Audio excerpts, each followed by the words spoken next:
This video could go one of two ways. We either start rebuilding the F56 Cooper S Mini that we bought in our previous video, or we could use the parts from this car to put on an additional Mini that I just bought right now. My name is Ethan, and welcome to Car Creations.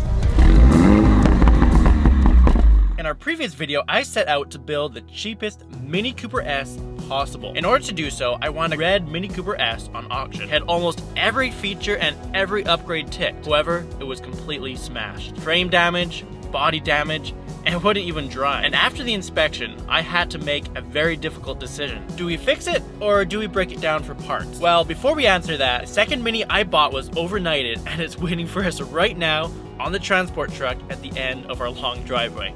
So I'm just gonna quickly drive down there and we can check out this car for the first time.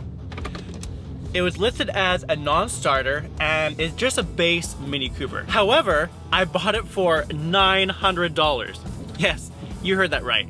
A 2014 F-Series Mini for only $900. So even if I'm just going to use the other car for the airbags, it's already worth it to buy this car. Right, the misty morning, first morning with sub-zero temperatures. So at the end of the driveway now, I see the transport truck, and there it is. Oh my goodness. I'm thinking I'm going to have to get the tractor down here to pull it off because it was listed as a non-starter.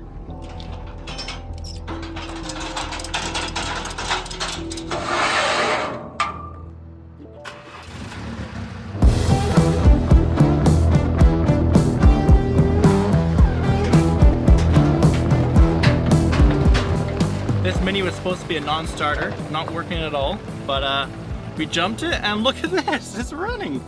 So I guess we're just gonna not have to fix the car. There's kind of a bad engine knot going on with this. It's running on like one cylinder here. If it's an easy fix, that'd be nice, but from all the oil in the back, like boxes of oil, something tells me that something's wrong. Terribly wrong. We got a phone call from the guy delivering it. He said he'd be here.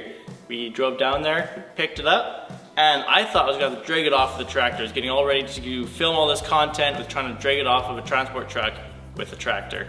And we started up, and it ran, not very well, but it ran. So under the hood, it has a 3-cylinder turbo engine. It sounds like it has some sort of engine knob. However, if you go around the rest of the car, it's actually in really good shape. This car has 200,000 miles on it, but when I drove it down the bumpy road, there was no rattles or creaks or anything. I don't know, maybe we should be taking the engine from that car and putting it in here because this car is pretty much ready to go. So this blue Mini has over 200,000 miles. So the battery is completely dead, sitting in a lot for half a year. We got it started on the transport truck, thanks to Jesper. I was sure it would not start, but the truck driver was like, if we have a battery pack, we can try it. So he put the battery pack on it and the car turned right over. It didn't sound very good.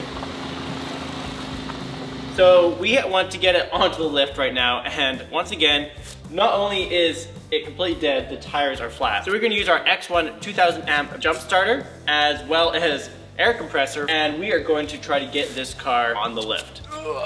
On the hood, both corners are pulled up. Whoever had this car before me couldn't get into the hood, and they bent up the hood, reached in, and disconnected the struts. So we are going to start this car up. Post right here. So you press boost. All right, let's start the car. So close. So after examining this car, it's actually in super good condition. Started a couple times, however, it takes a lot of effort to start the engine. And there's something wrong with the engine, and something that we don't want to have to look into, as it's a 3-cylinder anyways, and sure, we'd all admit that that's kind of boring. The rest of the car, as we were saying, is in pretty good condition, except for the hood. It has little rust spots all over it. It's bent on the corners as someone tried to get the struts out of it. It's starting to get a little bit faded. And so we're gonna have to replace those things, as well as the lights. As you can see, they're kind of faded as well. That's where our dilemma comes from. Which car do we keep, and which car do we put in the parts bin? So the good news is that this car is a clean title, so alone that's good enough reason to keep this car. And if we take all the expensive parts off the red car and sell it, we'll pay off the red car with just parts alone. Which both of those things together fulfills the purpose of this build, which is to build the cheapest Mini possible. And what's more cheap than a free Mini? So let's get to work removing the money makers of this car. So first half of the exhaust is gone, and we're removing that because it's actually worth a lot of money. This whole exhaust together, if it was brand new, it'd probably be worth upwards of $2,500, but on the used market, maybe around $1,000. That will help pay off the car for sure.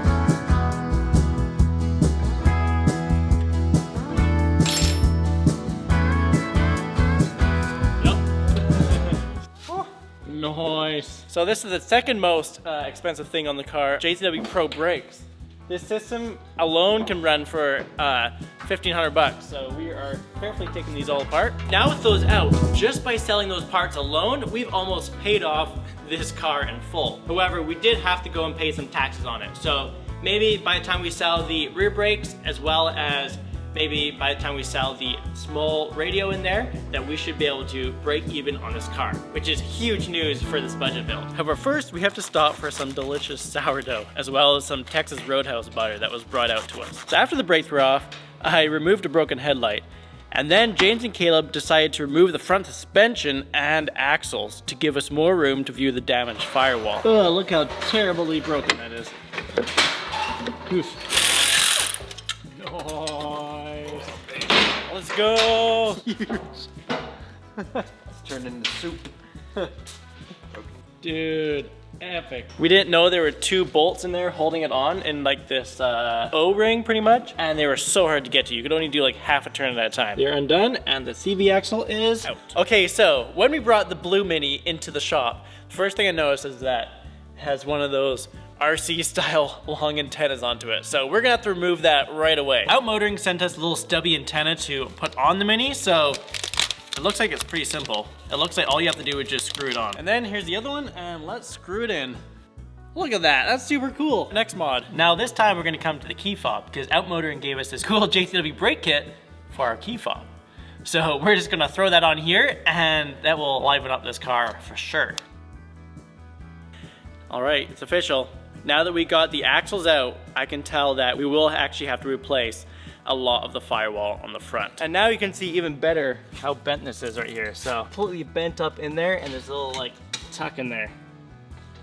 So yeah, this entire bit of the car needs to come off. So we either have to cut through here, take it off here, or we might have to even go further back than that. So because of that, we're gonna have to get the engine out, as well as perhaps most of the dash and interior. Because we have to remove all that, that's our answer. We will be swapping the engine and who knows what else from the crashed F56 Cooper S into the high mileage base Cooper, but giving it a completely new lease on life, which is actually kind of exciting. Definitely not what I thought we would be doing when I bid on this Blue Mini, but I guess here you go, and with projects like this, things like that end up happening. However, that is all that we have time for this video. Once again, thank you to Jesper for helping us get this Blue Mini started, as well as filling up some of the air on the tires. Thank Outmotoring for all the mods that we've done, both in this video, previous videos, and the ones coming up, which we have some really cool ones coming, so stay tuned. Also, I'm gonna have a lot of parts from these cars, so if you need any mini parts whatsoever,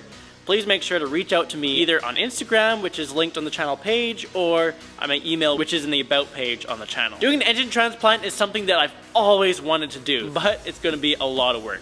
So please make sure that you like and subscribe. Let us know in the comments any suggestions or helpful tips. Most of all, we hope you all have an amazing rest of your day, and we'll see you in the next one.